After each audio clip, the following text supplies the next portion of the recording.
The home of the common Joe and the common Sally in the know, even more so than all those media talking heads. As you know, from time to time, I like to make random comments to piss off the censors out there, but this time I'm going to give them a little bit of a song. And it goes a little something like this. God, He is the man, He is the man, He's the man, He's the man. God is the man. He is in charge, He is in charge, He's in charge, He's in charge. God is in charge. Doom, doom, doom, doom. And that is the song of the day to piss off all those censors out there. And today's topic is the college football news has come out with their predictions of numerous teams. One in particular, the Oklahoma Sooners. John Williams of SoonerWires decided to give his take on their take. And I'm going to give my take on their take. Let's talk about it.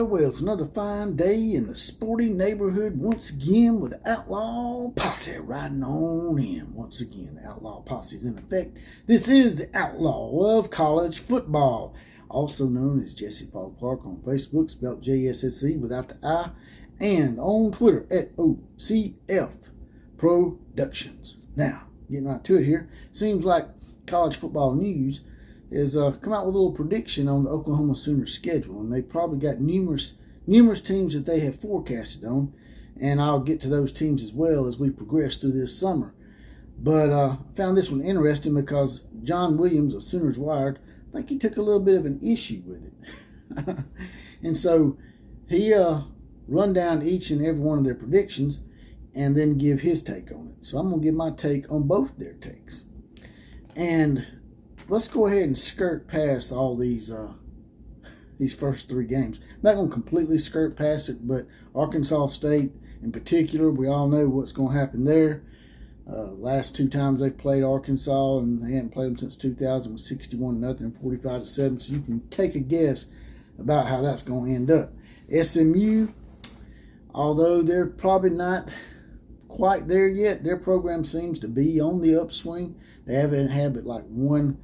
What does it say here? They've had one losing season in the last, 4 or 5 years, which is a good upswing for SMU considering what all they went through. You know, they're the only team to ever get the death penalty, and they're just now recovering. That's probably why the death penalty has never been administered since SMU got it way back in the late 1980s. Of course, they predicted them to win the SMU game rather handedly. I think it was like John's prediction was 37-20. OU is actually playing at Tulsa.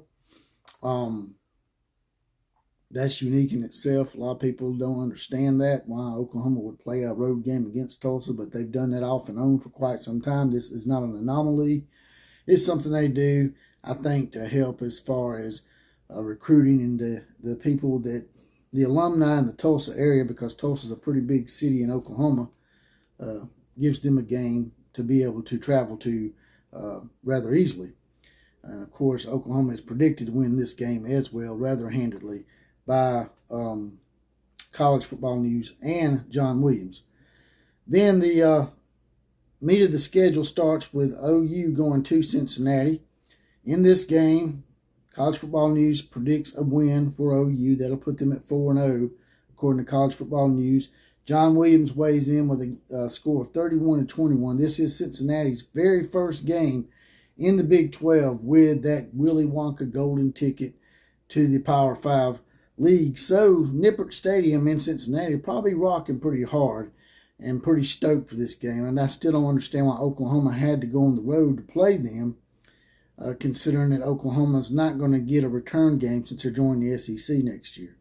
A lot of people at the time were like, well, Oklahoma's going to be there 2025, so they'll get a return game. We all knew that wasn't going to happen. And I told y'all it wasn't going to happen, and it didn't happen. And now, to me, I feel like Oklahoma got screwed a little bit by having to give Cincinnati their very first Big 12 matchup and have it be at their expense on the road. But I think it isn't going to matter. Cincinnati's lost a lot of players. There's not one of those programs yet that can just replenish.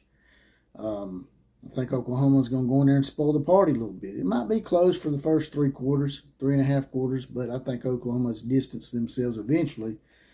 And I think it'll be a little bit more than what John said, 31-21. I'd more guess along the lines of maybe 42-17.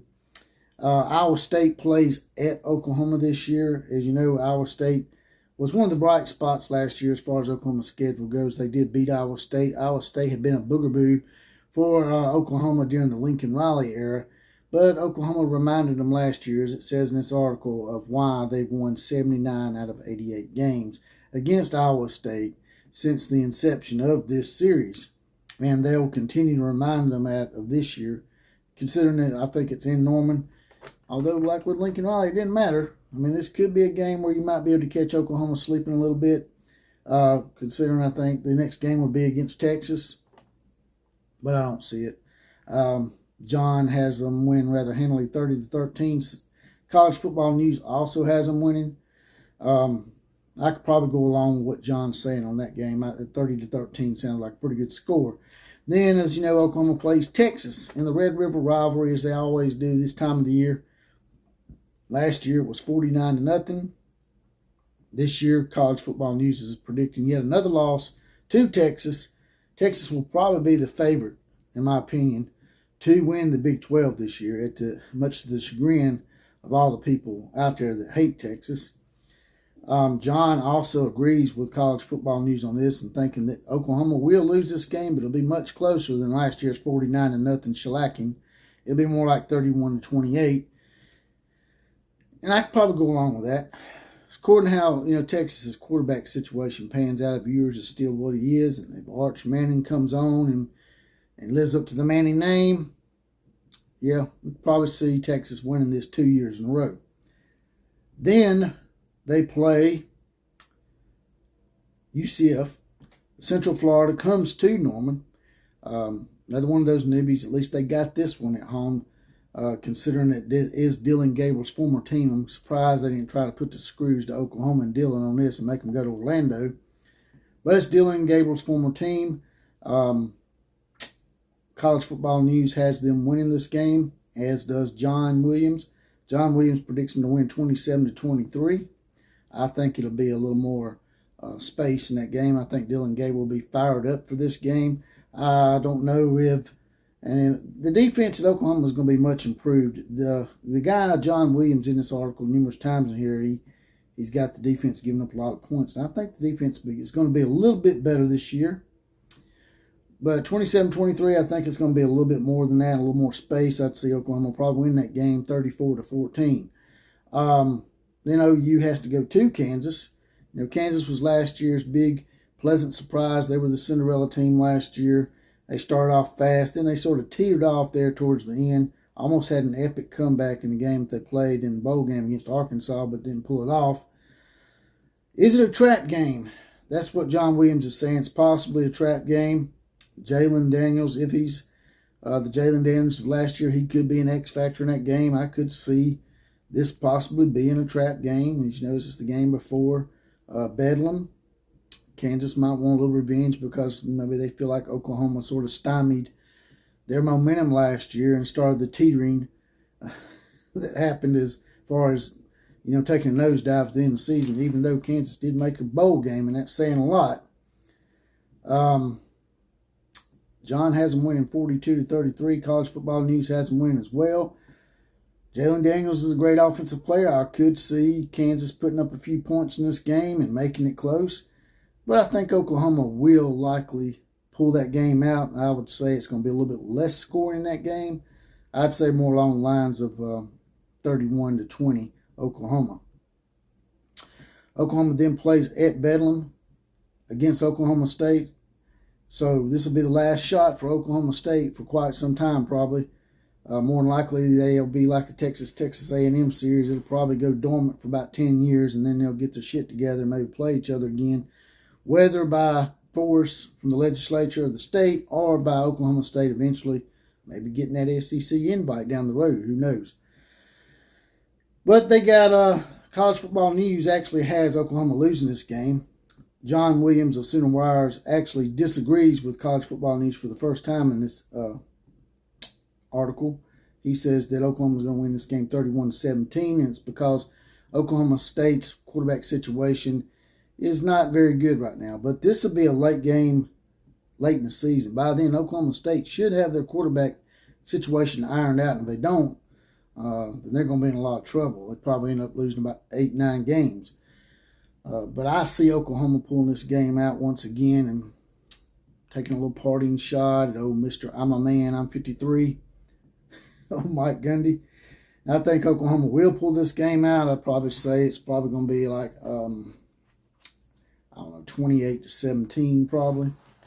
Then, as you know, West Virginia comes to Oklahoma. West Virginia actually beat Oklahoma last year. It's a game that probably Oklahoma wishes they could get back because they lost it. I think it was a pretty close game. And, Dylan Gabriel and Oklahoma in their offense usually done pretty well when Dylan Gabriel was in there and not injured. And this game was probably one of his worst games.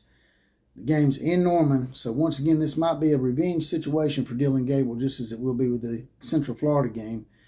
And I see him coming out and probably having a pretty decent game. This could be a game that may decide the fate of West Virginia's coach as well, but that's another topic for another day.